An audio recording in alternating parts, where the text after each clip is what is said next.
Oh, dis donc. Oh là là, c'est de loin ta meilleure tarte au citron meringuée. Oh, merci. Cela dit, je n'ai rien changé à la recette.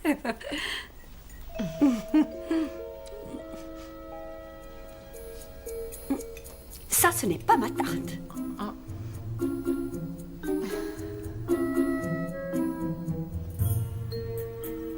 D'accord, je suis démasquée. C'est la mienne. Et la mienne de tarte. Moi, j'adore les tartes au citron meringuées. Alors, puisqu'on est confiné et qu'on n'a pas grand-chose à faire, on s'est lancé dans un petit tuto pour produire une tarte citron meringuée. Allez, suivez-moi. Première étape, on va commencer par préparer la pâte. Alors pour ça, on va utiliser 120 g de beurre mou, 80 g de sucre glace, de la vanille ou du sucre vanillé, 25 g de poudre d'amande, une pincée de sel, un œuf et 200 g de farine. Alors on met tous les ingrédients secs plus le beurre dans le batteur qu'on fait tourner à vive allure, histoire d'obtenir au final une sorte de sablage de pâte avant de rajouter un œuf, de pétrir à nouveau et de laisser reposer. Voilà la pâte, on l'enveloppe dans un film, on la place au réfrigérateur au moins pendant 1 heure pour qu'elle durcisse. Deuxième étape, la crème au citron.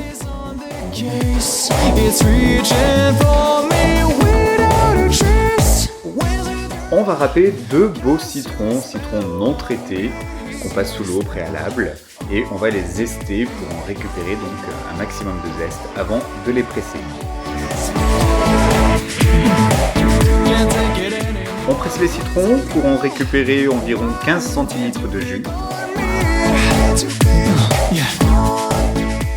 qu'on ajoute ensuite dans la casserole avec les zestes de citron. 200 g de sucre, 2 œufs, «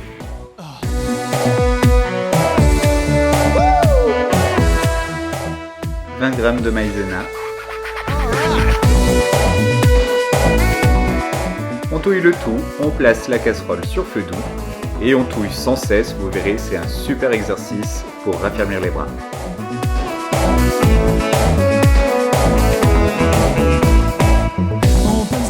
Une fois la crème bien épaissie, on retire du feu et on rajoute 120 g de beurre que l'on continue de touiller pour faire fondre avec la crème.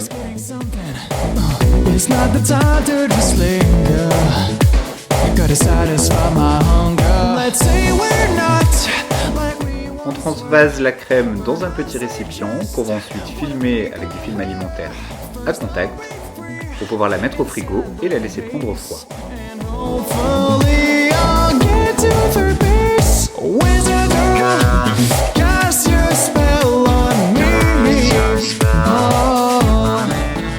Allez, on s'attaque à la pâte. Pour ça, un rouleau, un tablier pour pas mettre de la farine de partout.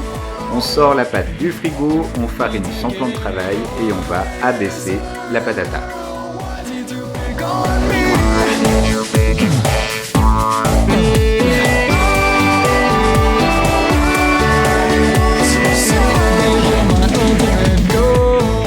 On peut utiliser un cercle, mais un moule à tarte fait très bien l'affaire aussi.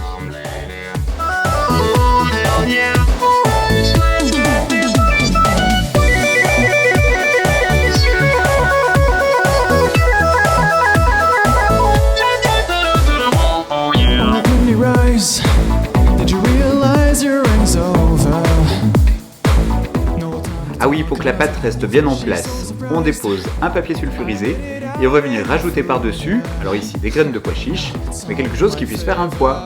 Alors évitez le maïs, vous pourriez avoir des mauvaises surprises. On enfourne dans un four à 180 degrés pour 15 à 20 minutes environ.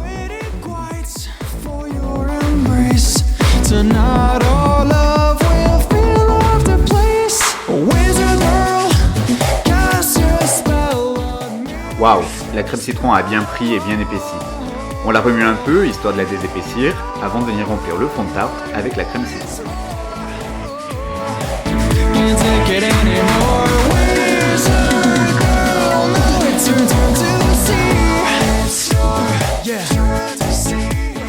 Et là, c'est ma partie préférée, la meringue italienne.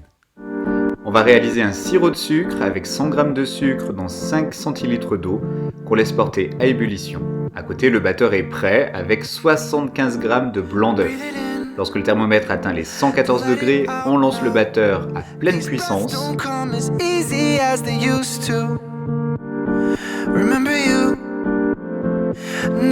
let that go. Et lorsque l'on atteint 118 ou 119 degrés, on baisse la vitesse du batteur et on va délicatement introduire le sirop de sucre dans le blanc d'œuf. I don't believe in ghosts, so come back to me. On remet le batteur pleine puissance le temps que le blanc d'œuf refroidisse. Don't go running, don't go running, don't go running now. Don't go running, don't go running. On se munit d'une douille, d'une poche à douille qu'on associe et qu'on va remplir de meringue pour venir réaliser des pochages sur la tarte. Don't let it out now. This love don't come as easy as it used to. Remember you, never let that go. You're more than what you know from those eyes. I can't keep you close if you're hiding in the pain. I don't believe. Pour un pochage réussi, gardez bien la poche à douille à la verticale. Une petite pression et hop, on relève pour arrêter le pochage.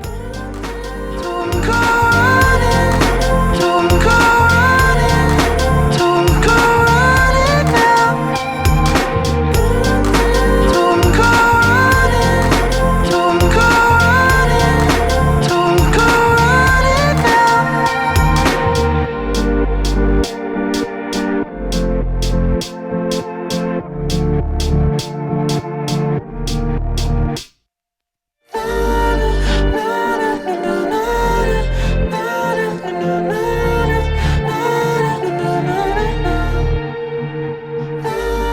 Et l'ultime étape, un petit coup de chalumeau pour caraméliser la meringue.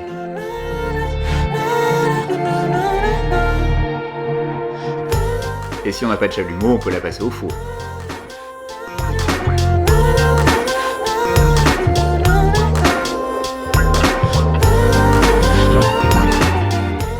Bon bah voilà, une tarte au citron qui a eu un joli succès à la maison, alors j'espère que chez vous aussi.